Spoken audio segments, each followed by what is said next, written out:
Good afternoon, everyone. Welcome to today's webinar. The California Community Colleges Student Mental Health Program is proud to sponsor and support the promotion of the Crisis Text Line, a new resource for California community college students. I'm Colleen Ganley-Ammerman, and I'm with the Chancellor's Office, and today I'm joined by Libby Craig from the Crisis Text Line and John Pastor from the Foundation for California Community Colleges.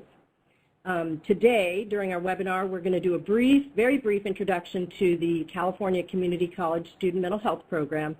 And we're going to spend the bulk of our time hearing about the services that are available through the Crisis Text Line. And then John is going to provide an overview of Crisis Text Line toolkits that will be coming to all of your colleges during May. At the end of the webinar, as Joanne indicated, we will respond to as many questions as possible, so make sure you enter those questions into the chat box. If we run out of time and we're not able to respond to all of your questions, we will provide responses in a follow-up email. And just for clarity, the Crisis Text Line services are provided directly by the Crisis Text Line organization, and the toolkits were created as part of the Community College Student Mental Health Program. So a quick overview of the California Community College Student Mental Health Program, otherwise known as CCC-SMHP. It's a project that's jointly operated by the Chancellor's Office and the Foundation, and the goal of the project is to promote prevention and early intervention strategies that support community college students and to provide resources to faculty and staff so they can better support their students. As part of the CCC-SMHP, we develop resources, tools, and provide technical assistance to faculty and staff and students. For additional information about the project resources, we encourage you to visit our website at cccstudentmentalhealth.org. And with that, one very important thing to note, the CCC-SMHP is funded through the Mental Health Service Act, otherwise known as Prop 63. The funds are administered through the California Mental Health Services Authority and we're graciously funded through county contributions through Prop 63. So thank you to Cal Mesa and thank you to the counties. With that, I would like to hand the mic over to Libby Craig, who's the Bay Area Director of the Crisis Text Line. Libby, take it away. Thanks, Colleen. This is Libby Craig. I am actually the West Coast Director now of Crisis Text Line and started with them as a volunteer crisis counselor a couple of years ago and then joined them full-time. So I'm really excited to be working on this partnership with California Community Colleges and to share more information about Crisis Text Line with all of you today. So briefly, I'd love to share our founding story because it's pretty powerful. So Nancy Lublin, our founder, was running another organization, a nonprofit called DoSomething.org that empowers young people to get involved in social change campaigns. So things like writing to your senator or beach cleanups, things like this. And they would email the teams about the campaigns, and they were not getting a lot of opens or responsiveness to email. And there were 5 million teens in this network at DoSomething.org, so it's a really large network of people that were part of this. And they switched to texting the teens about the campaigns and found that there was a 97% open rate. So teens were much more engaged with text. And the weird side effect was that every so often, teens would text back, not about the campaigns at all, but about being in crisis. So saying, I'm being bullied at school, or I think I'm addicted to pot. And the message that really stopped the Do Something team in their tracks was when a girl texted in saying that she was being raped by her father. And at that moment, they sent her RAIN, Rape and Incest hotline number, and said, please call this number, please get help, we care about you.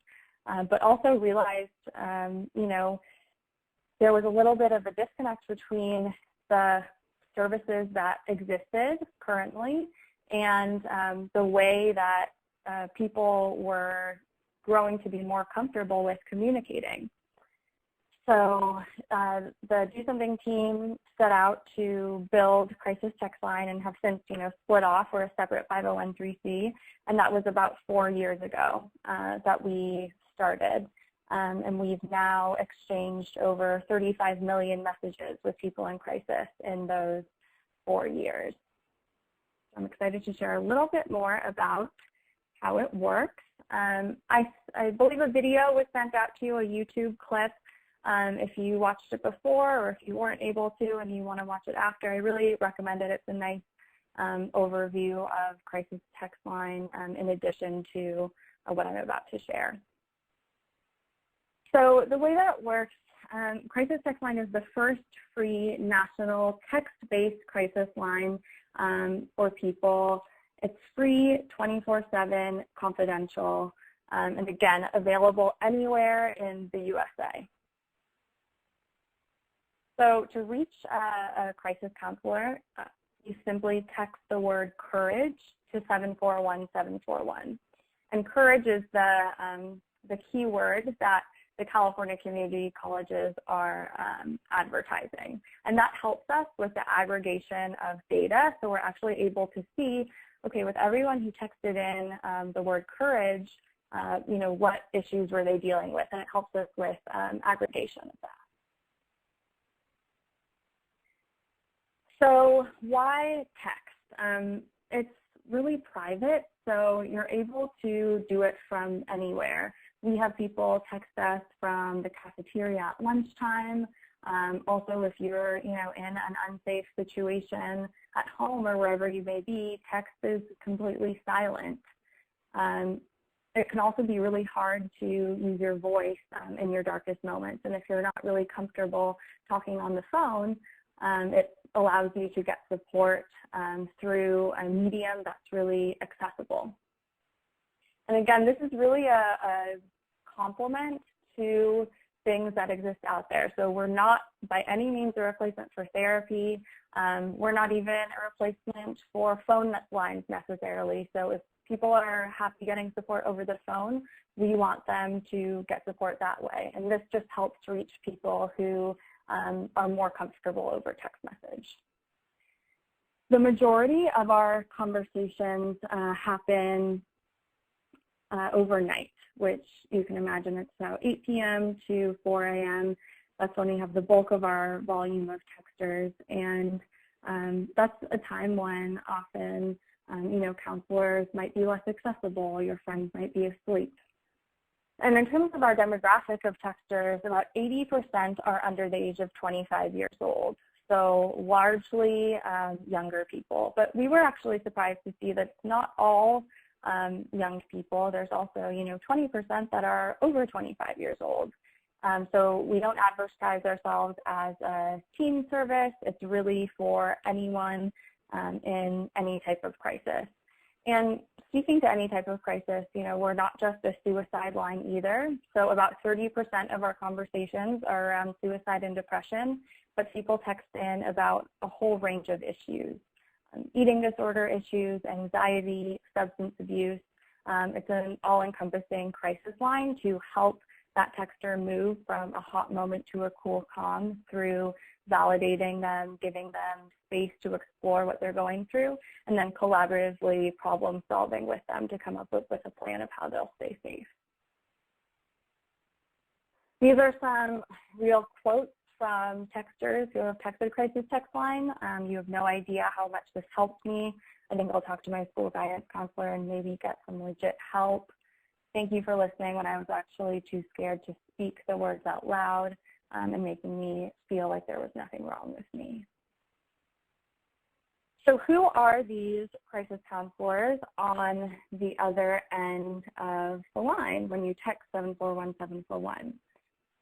So they are trained volunteers. We have over 3,000 crisis counselors across the nation.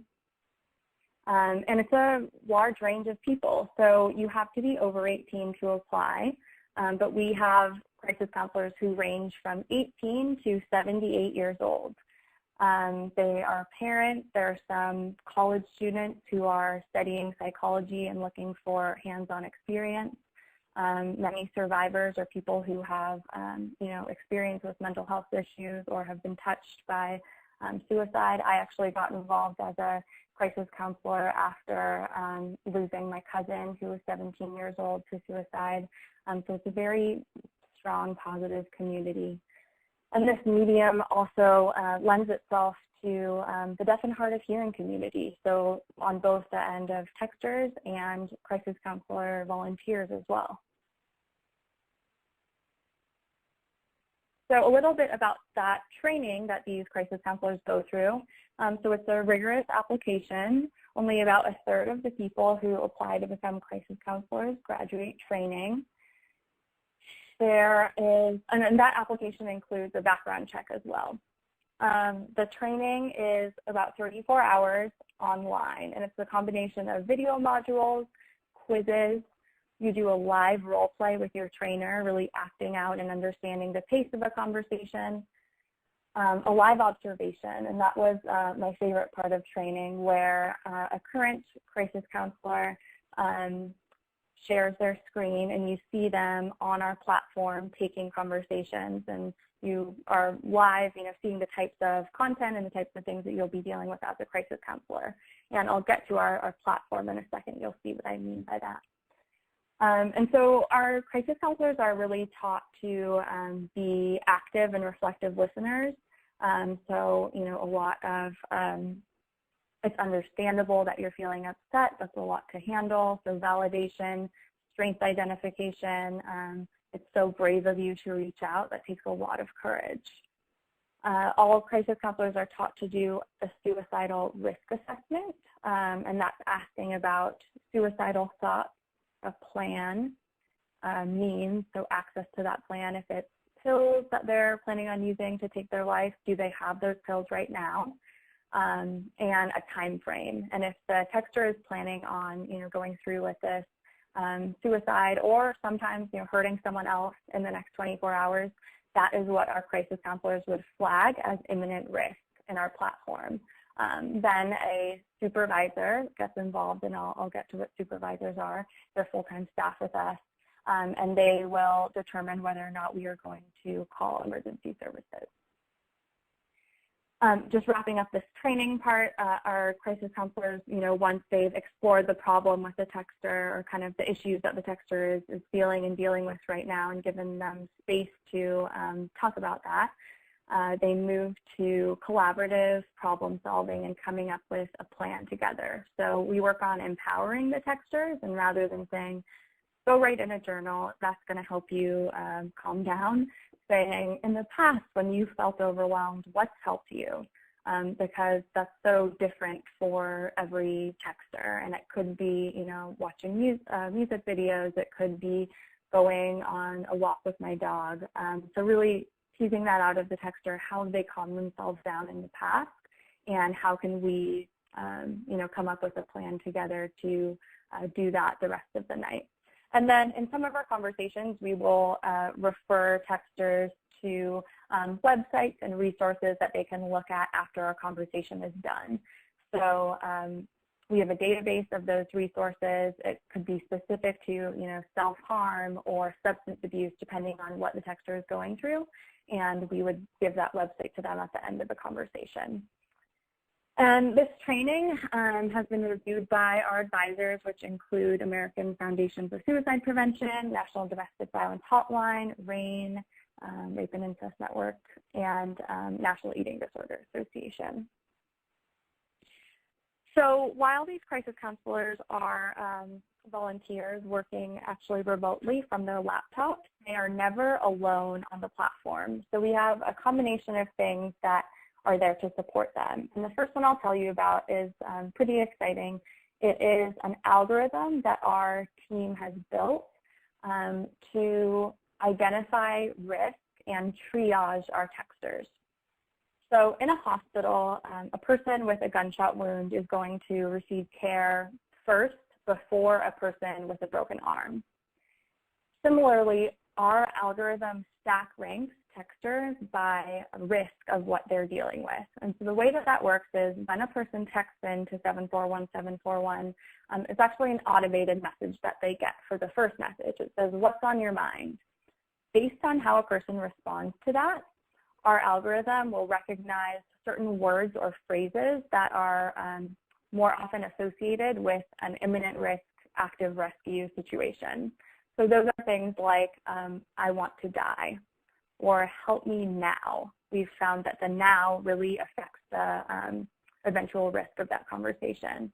We also saw some other things like KMS kept coming up and being flagged as high risk, and we didn't know why. We found out that KMS was a acronym for kill myself, and so that's why that was being moved up in the queue. So for those, this is an example of in our platform, so the texters are on their phones, but the supervisors and the crisis counselors are actually on a platform that our engineering team has built in-house, and you log onto it on your computer. So we stack rank, again, those conversations that are flagged as imminent risk from that first message. And those people are matched faster with a crisis counselor in an average of 52 seconds for those high-risk conversations. So in 52 seconds, they'll be matched to a live crisis counselor who will, reach out and say, "Hi, I'm Libby, and I'm here to listen tonight. Can you tell me a little bit more about what's going on?" It's always our goal to get to all texters in under 5 minutes, and that's something that we track every single day, our wait time. Right now, we're at about 89% of texters are matched with a crisis counselor in under 5 minutes.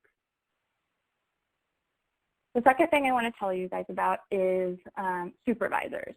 So our crisis counselors are volunteers, but our supervisors are full-time staff with us. So we have about 30 of them, and they are all have higher degrees in social work, psychology, counseling, or a related field. And they are on the platform to support crisis counselors and actually have a live view of every crisis counselor's conversation. So this is an example on our platform. You can direct message with a supervisor. So this on the right, the orange bar is my conversation with the texter, Emma, and I've identified that I think she might be at imminent risk because she's reached all of those ladders, reached the top of the ladder of that suicidal risk assessment. So I'm able to direct message with my supervisor, and the supervisor's view, they can actually see the conversations that are going on for the crisis counselors that they are responsible for. So in a situation where we are going to do an active rescue, a crisis counselor will flag something as imminent risk. The supervisor will take a much deeper look at it and will at first try to safety plan with the texter, see, if they're willing to put the pills away while we talk and get them to a safer place and where we trust that they can stay safe tonight. But the supervisor, our full-time staff are the ones that make the decision whether we are going to trigger an active rescue. And that means call emergency services. We do that on average about 13 times per day across the nation. When we do that, we either will have the location of the texter based on what they've told us. So they're texting into a helpline. They often do want support, and so when we ask them where they are, they'll offer up that information. Then we can, identify what city they're in, and through our database of all local 911 numbers across the nation, we will call the appropriate one and give them all the information we have. If we don't have their location because they haven't told us, this is an anonymous service, so the best that we have to go off of is their phone number. So we'll look at their phone number and the area code of their phone number, which is not perfect, we all know, but that is what we have to go on as an anonymous service. So we will call the local emergency services number based on their area code and say, hey, we think we have someone who, is at imminent risk of suicide and might be in your jurisdiction. This is all of the information. And then the police department is able to ping the cell phone to find the actual location of the texter, and either indeed it will be in their jurisdiction or they will transfer it to the appropriate 911. And then the last thing I wanted to tell you about for crisis counselor support is peers. So when I would volunteer on, I just saw the question about how we find the person who needs an active rescue. I'm happy to repeat that at the end when we do Q&A. So when I was a volunteer on Sunday night, there would be 70 other crisis counselors online at the same time as me. And there's actually a function on our platform where you can chat with other crisis counselors who are online in a group chat. And that can be really helpful for support and debriefing, a text conversation that you just had, for advice. So, you know, someone might say, I have a texter who's really circling their issues. We've been talking for about an hour now, and I think it's time to wrap up. Anyone have advice about how to wrap up a conversation? I also have a friend, Ellen, who's a crisis counselor, who was texting with someone who was Mormon and was gay and was coming out to the Mormon church. And it wasn't necessary for Ellen to know a lot about Mormonism or be Mormon to respond to that conversation, but she was just interested in the terms that the texter was using. And so she wrote in our crisis counselor group chat, hey, does anyone happen to be online who knows about the Mormon church? And sure enough, there was someone who was online and did know a lot about the Mormon church, was a crisis counselor who helped Ellen identify some of those terms. So that's just one example of this community of crisis counselors really supporting each other. And rather than it being kind of a one-to-one interaction of, you know, the texter getting support from the crisis counselor, we actually talk about it as one-to-many, because through this medium of text and through the platform and technology we've built, not only is the crisis counselor seeing the conversation, but the supervisor is seeing it and able to help. And again, you're able to draw from the community of peers, which is really a diverse community and helpful in situations where there's specifics. Some safeguards we have in place for texters. So again, this is a confidential service. There's no fee to text us, and actually our number is waived from being on phone statements, billing statements for the 4 major phone carriers, which are AT&T, Verizon, T-Mobile, and Sprint. So people don't have to be worried about, you know, their parents or whoever might pay their phone bill seeing the number coming up all the time if they're not ready to talk about that yet. Again, with active rescues, and maybe this is a good time to repeat this, we will call emergency services when a texter is at imminent danger to themselves or others and is, you know, unable to safety plan. And so, again, the way that we find them is either they give us the information about where they are, and we will send emergency services to them by calling the local 911 number local to where that texter is, or we have their phone number. We're able to call the emergency services associated with where that area code is, and the police department is able to ping the cell phone to find the location of the texter. We're also mandatory reporters, and so we do request personally identifiable information when we suspect child abuse or neglect. We file those mandatory reports according to the guidelines of the state that the texter is in. Safeguards for crisis counselors. So we follow pretty typical liability protocols that are very similar to phone hotlines across the nation. There is a Volunteer Protection Act that limits the liability of volunteer crisis counselors, and Crisis Text Line itself as an organization has commercial insurance, and we will use that insurance if necessary. We also monitor the quality of our conversations, and so the way that we do that is at the end of every conversation, we have an automated message that says, was this conversation helpful, Y or N? And that's all the texter needs to say, Y or N. Right now, 90% of our texters say that conversations were helpful, and that is a metric that we're constantly tracking every single day. So as an organization, as we're growing, that quality has stayed steady, and that's something that we're monitoring very closely. And also for individual crisis counselors, are there some who are repeatedly getting no's? Can we take a much deeper look into their conversations and make sure that they have the support that they need, or that they, if are not up to par, are excused as a volunteer? And we also monitor quality by supervisors having a live view of all of those conversations. Feel free to check out our terms of service and privacy policy at the link here. Also, texters, when they first text into 741-741, they do receive an auto message that has a link to our terms of service so that they are aware of it. So the data is very, very exciting. So because of the medium of text, because our first hire at Crisis Text Line was a data scientist, we are really fueled by data, and not only do we provide this crisis intervention service, we also believe in aggregating and sharing these trends to solve problems upstream. So if you go to crisistrends.org, we share aggregate trends there, and we've now exchanged over 35 million conversations. Some things that you can see are the worst day of the week. When we see the most conversations about anxiety is Wednesdays. The most conversations about suicidal ideation is on Sundays.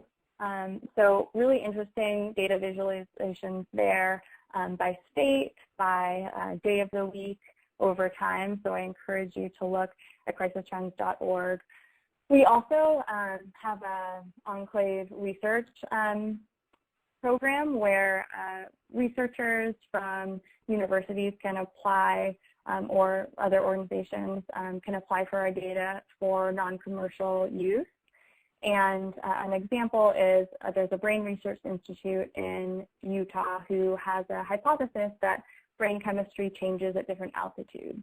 So they're mapping our depression, suicidal ideation data to area codes and the altitudes in those area codes to prove or disprove their hypothesis. So really interesting stuff going on there.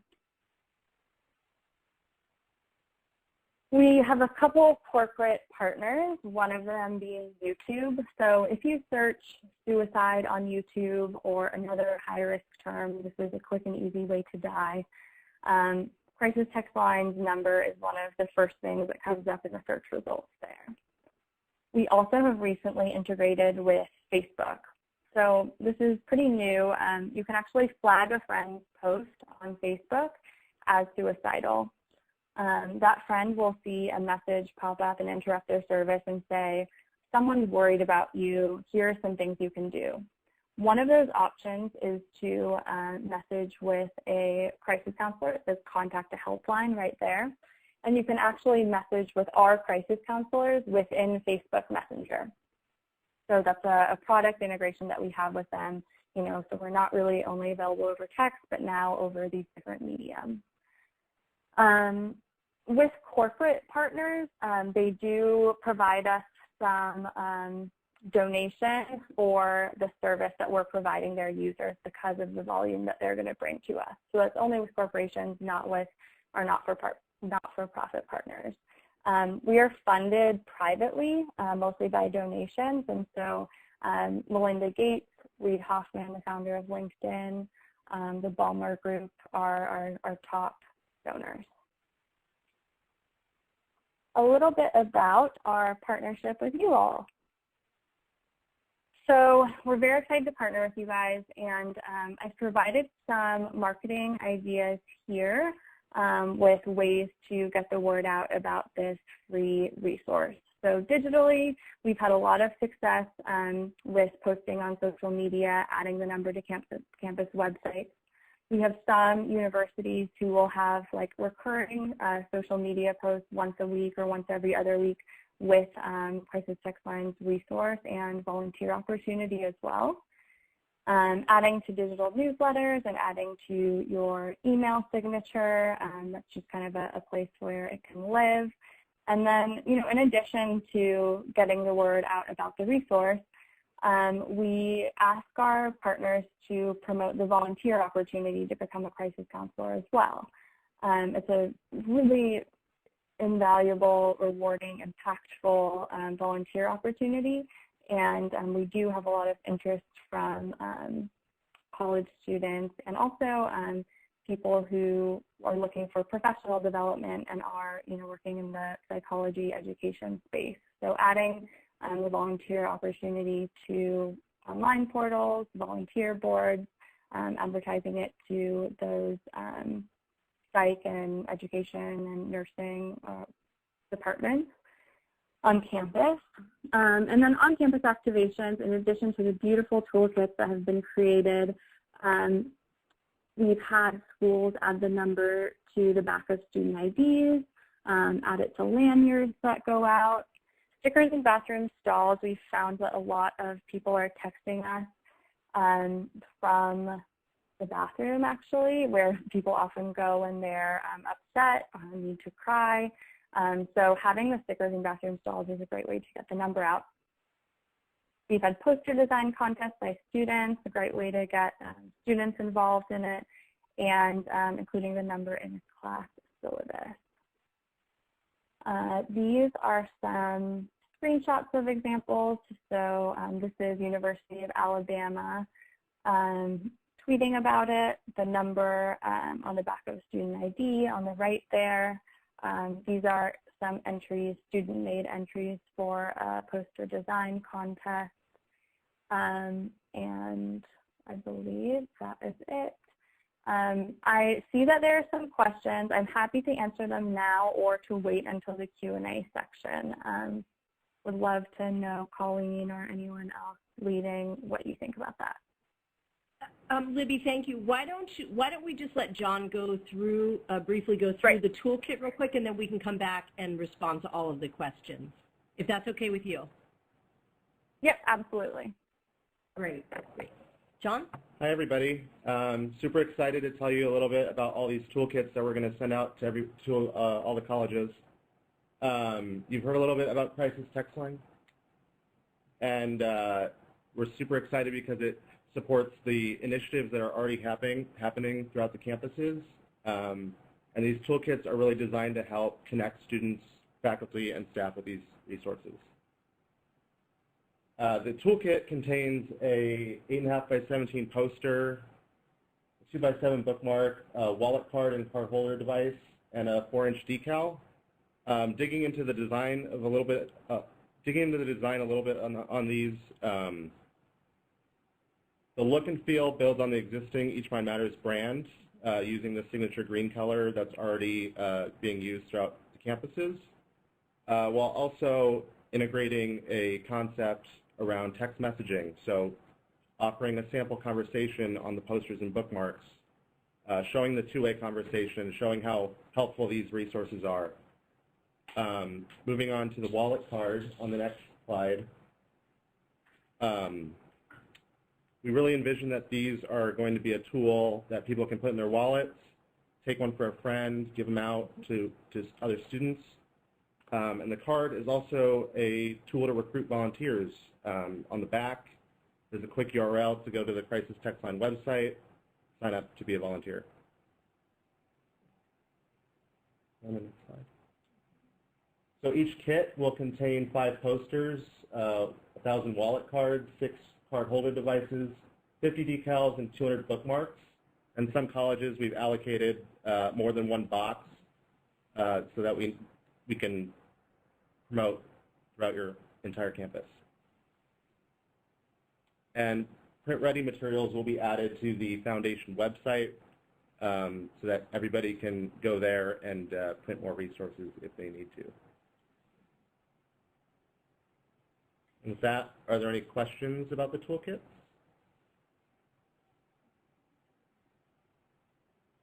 Okay, at this point, we'll probably, because they're all muted, why don't you, if you have any questions about the toolkits, feel free to enter them into the chat box. And obviously, the use of these materials, it's all voluntary. This is a nationally recognized organization that makes this service available to all individuals in the country. So we just put these toolkits together in hopes that you would promote it across your campus. So it is 100% voluntary for you to do so. At this point, I'd like to go back to the questions that are being presented in the chat box. And primarily, it looks like these are all questions for Libby. Well, let's take a look. Are there some about the toolkits as well? Mostly asking how when they get them. Okay. Well, let's just start from the top and see how far along we can get. I can let you know that the toolkits will be distributed. Just in general, the toolkits will be distributed to primary points of contact at the colleges. Our first line of recipients are individual colleges that have health centers. We also are sending to people who have standalone mental health or psych services. We're also sending to veteran resource centers. And then if your college doesn't happen to host one of those types of centers, then we're sending the materials directly to the Chief Student Services Officer or the Vice President of Student Services. The larger colleges, based on the student body population, larger colleges will get more boxes. And smaller colleges may just get one box. So yeah, let's start with our questions. And Libby, are you able to see the questions in the chat box as well? Yeah, I can see them, and I'm happy to read them out. Perfect. That would be great. Great. So I believe I reiterated how we perform an active rescue and find the location. Again, either the location the texter has told us or through their phone number, and then the emergency services department is able to ping the cell phone. These two questions are related. Are texters informed of their limits to confidentiality, and do you state to the texter that you are an obligated reporter of child and elder abuse, neglect, sexual assault, etc.? So the way that we do this is, yes, texters are sent a link, an automated link to our terms of service at the beginning of the conversation. So they always have access to that. And when in a text conversation it comes up that there might be, child or elder abuse or something of that sort, we do tell the texter we are mandatory reporters. Do you know what that means? And explain to them the information that we need for a report. Obviously, if the texter, gets freaked out by that and opts out, at any time a texter can text stop and they will be opted out of our service. Then there's no way for us to gather that information to file a report. But we will bring that up in the conversation if it's relevant and if we think that it's time to file a mandatory report. Do crisis counselors only speak to one client at a time? So new crisis counselors, we call them level ones, who have only taken about less than 20 conversations. So they're probably in their first month of being a crisis counselor. We always ask that you only take one conversation at a time. I'll tell you that these conversations on average last 45 to 60 minutes. That could sound a little bit long, but the nature of text, it's asynchronous. So a couple of minutes can actually go by between each message, even if that texter is engaged. It's just more of the nature of text. So when a crisis counselor feels comfortable, and only if they do feel comfortable, they are able to take more than one conversation at a time. Again, some minutes can go by between each of those conversations, so they might be able to really effectively handle 2 conversations at a time. When we tell them not to do that is as soon as you've identified that a conversation is imminent risk.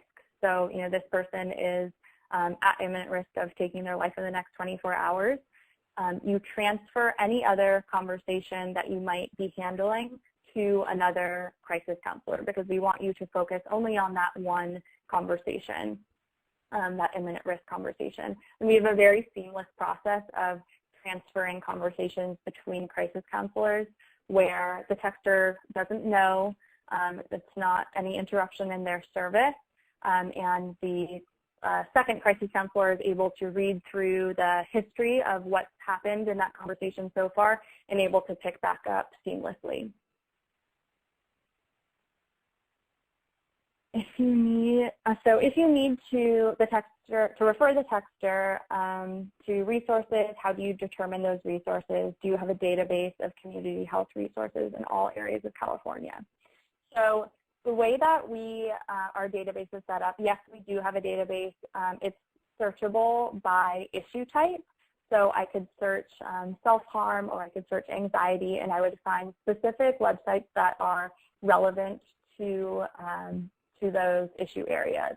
We do not right now have a localized product that allows us to give resources that are, in a certain city, in a certain state. Right now, our resource database is national.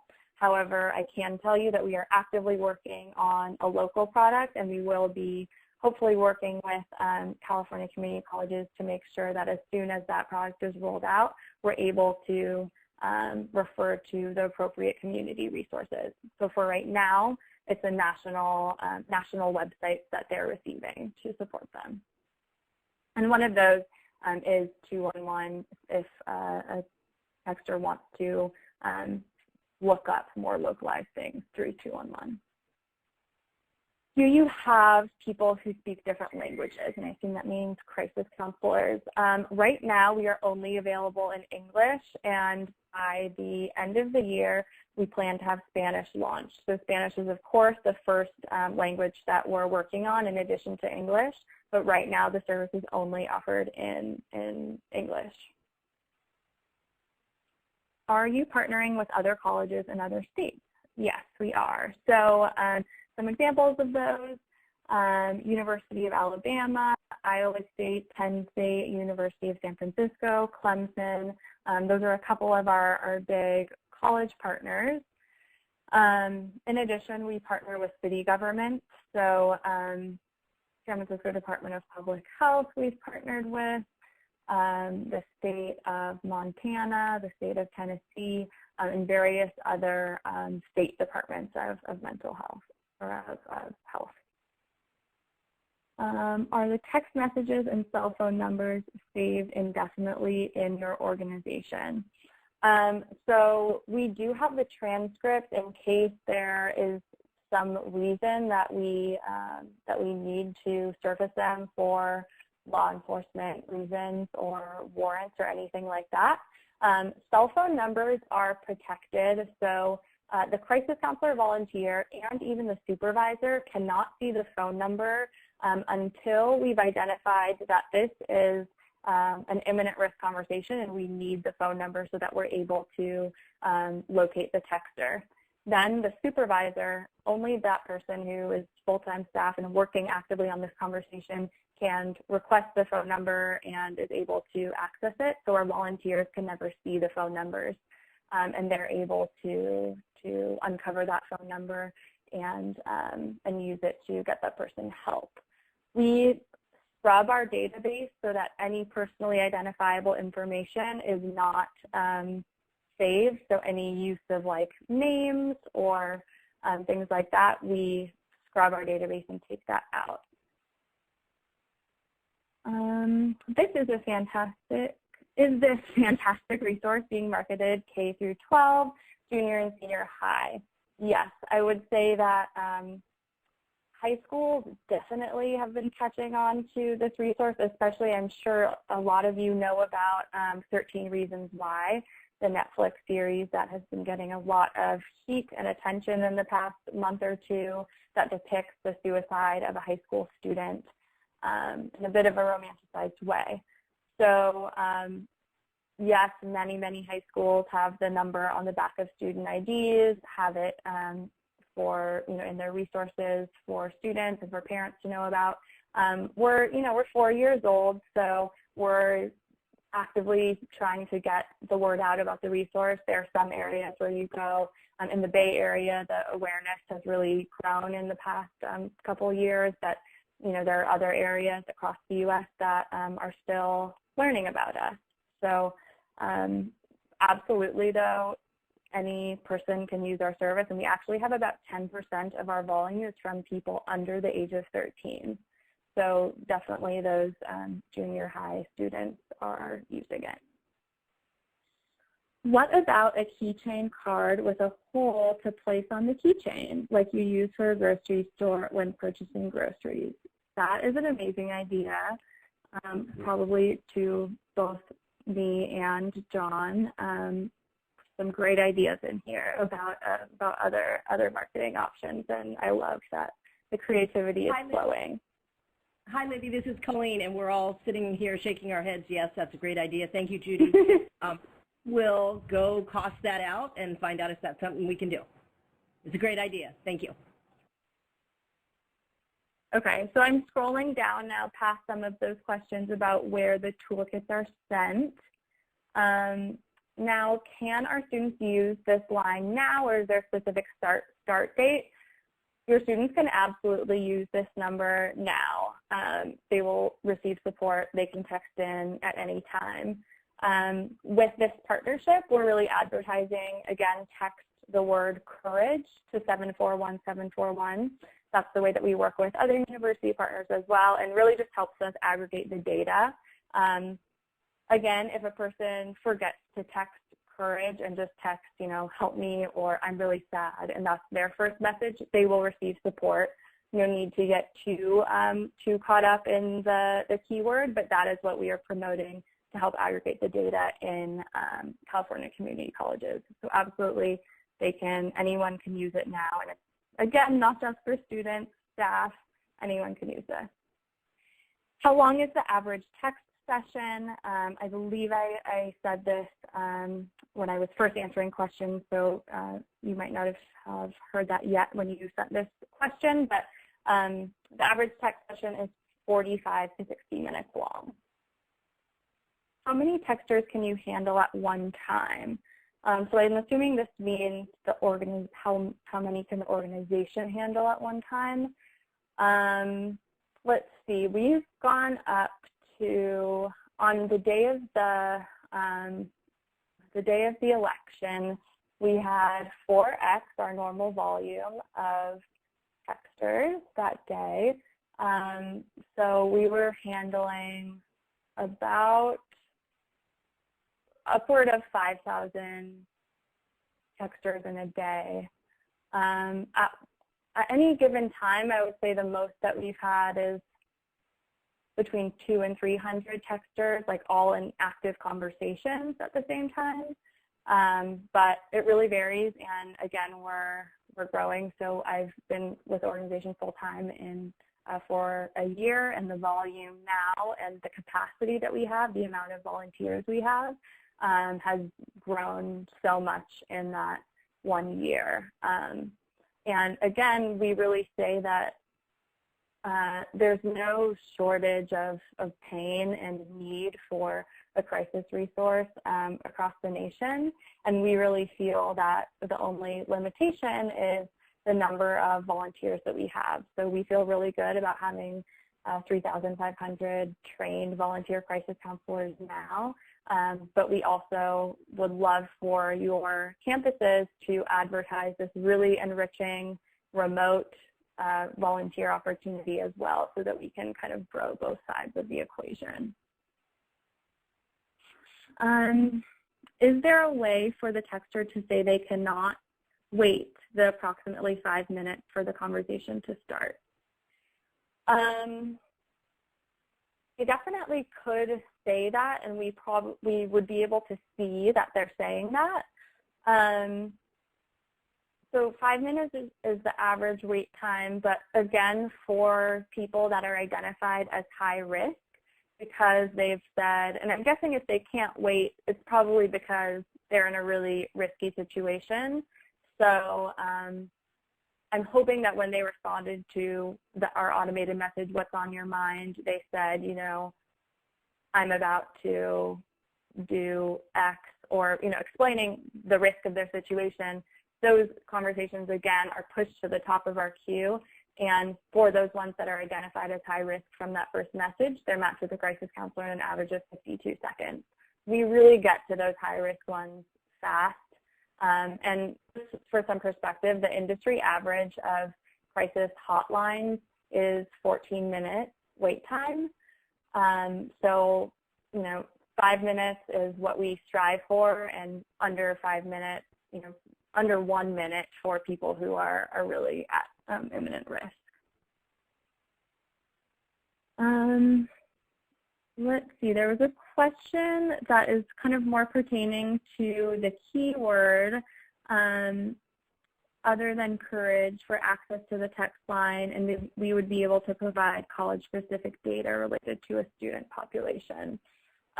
So we actually, just the way that our partnerships work, we have thresholds for size of student populations, which is generally, we don't do specific keywords for populations that are under 50,000 students. And that's because we found that traditionally you don't hit the volume for us to be able to share the data with you. So a partner has to have over 200 conversations with a keyword for us to share the data, because otherwise it's biased, it doesn't have the volume and the velocity and variety to be a useful data set. It also can have a lack of anonymity if we're sharing data points with you when there have only been 3 conversations, right? And if the data is skewed. So for right now, the way we're working on this partnership is it's the entire California colleges system, and that data will just be much more rich and meaningful. There are also ways that we can separate it out, and I think there was a question about this too somewhere. I hope I didn't skip it, about zip codes. And so we can't identify zip codes because we don't have the address of all of our texters, but we can separate the data by area codes. So that's another way we can separate it deeper than the keyword. Did you say you partner with 211 services? Would this be at a city or county level or both? I said that we refer to 211 services to 211.org. So it's more at a national level, and then the texter is able to locate their specific county or city where they're located. Is it possible to gather data on how many people reach out according to zip codes? Again, we don't have zip code information as an anonymous service, but we do have area code data. And an interesting fact about our data is that we over-index on serving low-income populations. So 19% of our text volume is from the 10% lowest income area codes across the U.S. Are we notified if our college students reached out to you similar to protocol reports? This is an anonymous service, so we do not notify partners when a student reaches out. And because it's anonymous, we wouldn't be able to know if it's specifically your student at your campus. We do know how many people text in with the courage keyword and are able to send monthly data reports that have the breakdown of crisis issues and what days people are texting in, how many active rescues have been done. There's some aggregate data that we're able to share with you. Can we share this PowerPoint with faculty or staff? I believe so. Colleen? Yes, we'll be sharing the PowerPoint, and an archive of the webinar itself will be available, so if folks want to listen into an archive webinar. So the answer is yes to both. Cool. How many staff on your side is needed to support 100 active texters? So crisis counselors, generally we would say between like 50 and 70 crisis counselors would be needed to support 100 active texters. Again, some higher level, more seasoned crisis counselors can take more conversations than one at a time. Do your counselors receive training on cultural competencies such as working with undocumented or LGBTQ students and an understanding of specific challenges they face? Yes, and I would encourage anyone who might be interested to go through the training and see what that's like. We have specific modules on different crisis issue areas, and so one of those is specifically on LGBTQ and what different terms mean and examples of real conversations that have happened that volunteer or trainees can read through to understand those situations more. We also actively have continuing education and tips, and so for example, on the night of the election, or now with 13 Reasons Why, when there are kind of issues happening in the world that we didn't necessarily expect, our supervisors create tip sheets for the crisis counselors of how to handle, some like specific terms or phrases you could use in these conversations that are specific to the election or specific to 13 Reasons Why. So we're actively providing continuing education. Do you have any, sorry, Colleen, there are a couple more questions. I know that we're out of time, so how would you like to handle this? So just off, thank you so much, Libby. All of the questions pertaining to the toolkit and the toolkit distribution and anything having to do with the contents of the toolkit, we'll follow up with an email message to everyone responding to all of those questions. I think that for any folks who want to stay on the line, Libby, I'm not sure about your schedule or availability if you wanted to stay on for a few more minutes to try to answer them. I'm not sure how far along, how many more questions there are, because there seems to be quite a few in the chat box. I'm just have like 5 or 6 more. I've got 5. I've been tracking them. This is Joanne. Okay, so Libby, if you can stay on for a few minutes and yeah, answer. I'm happy to stay on. It sounds like there are a couple more, and I'm happy to stay on. Right, and folks on the line, if you need to get off, then that's fine as well. We'll follow up with a response for all of the questions that you may not have been able to hear on the call. Yes. Do you have any measurable abuse of this service, or has it been a non-issue? I don't know the exact percentage off the top of my head. Yes, we do have prank texters. We have protocol of how to deal with that you learn in training, which is really to be empathetic but firm once we've identified that a texter is kind of abusing the service or using it as a prank. And we always say, this is a service for people in crisis. If you're in crisis in the future, feel free to text in to us. Because often we found that people are pranking it because they might be uncomfortable with the service but want to see if it's real, or is this a robot, or what's going on. And that person might, be struggling in whatever way. So we have a way of dealing with them, and it's not a considerable number of our text messages, no. I'm going to skip the toolkit one. Do you have access to mobile crisis centers or services by youth, for use by region?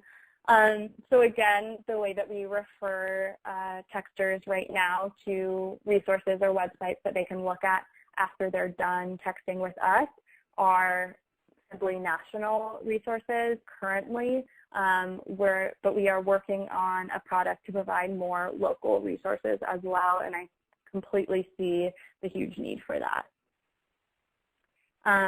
The ratio of volunteers per 100 active conversations, love that question, very data-driven, and I think very similar to one that I answered previously. And I would say we try to be able to handle about 2 to 1. So, 100 texters and 50 crisis counselors online. And then with 50 crisis counselors online, there would probably be 5 supervisors, so full-time staff, and each of them are matched to 10 crisis counselors so they can see those conversations that are happening. Are supervisors located in the same state as the texter?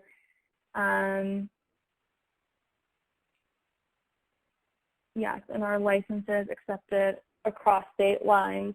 So our supervisors are, some of them are in New York, some of them are in California. So they are, you know, extremely well trained. They have higher degrees in social work or psychology or counseling, but no, their state is not always matched up to, of course, as a distributed national service, their state is not always matched up to where the texter is. What about students at low risk? Can my student who is stressed out text us? So absolutely, we say that a crisis to you is a crisis to us. We definitely have students text in who are just stressed about finals, and I think that we think that that's an absolutely fine use of this service. We might end the conversation a little more quickly, you know, still making sure that person is heard and validated and has a plan of what they're going to do with the rest of their evening, day. But that is an absolutely fine use of this service. We also have third-party texters, so people who are worried about friends.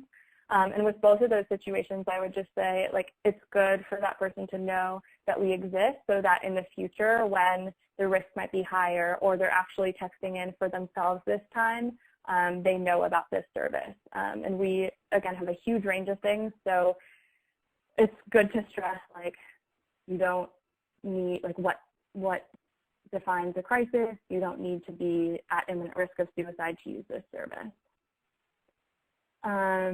Is the training to become a counselor online or in a specific location? So you can visit our website at crisistextline.org, and you will see on our volunteer page the application, and our training is not public yet. So you actually have to apply to be a volunteer, which I think is a very amazing thing to do. And then you'll be able to see our online training and see a little bit more about what that's like. Is there a cost with volunteer training? Absolutely not, no. And I believe those are all of the questions. Thank you so much, Libby. This has been just incredible. I do want to let everyone on the phone know, as we were here in our group, we were talking about also developing some promotional material about the volunteer opportunity, if you all would be interested in posting that at your colleges as well. I really appreciate all of this participation, and Libby, this has been incredibly informational. We really appreciate this. You all can, if you think of additional questions that you didn't ask during the webinar, you're welcome to post them to my email, and I think Libby's email is also in, Libby is clearly our content expert, so Libby's email address is also in the PowerPoint. So feel free to direct questions directly to Libby if you identify more questions that you have. Otherwise, I think we will conclude today's webinar, and again, we'll be following up with any toolkit questions that got generated. And thank you. Thank you for your participation, and thank you, Libby, and thank you, Carrie. Thank you all so much. Very good. Bye-bye. Bye.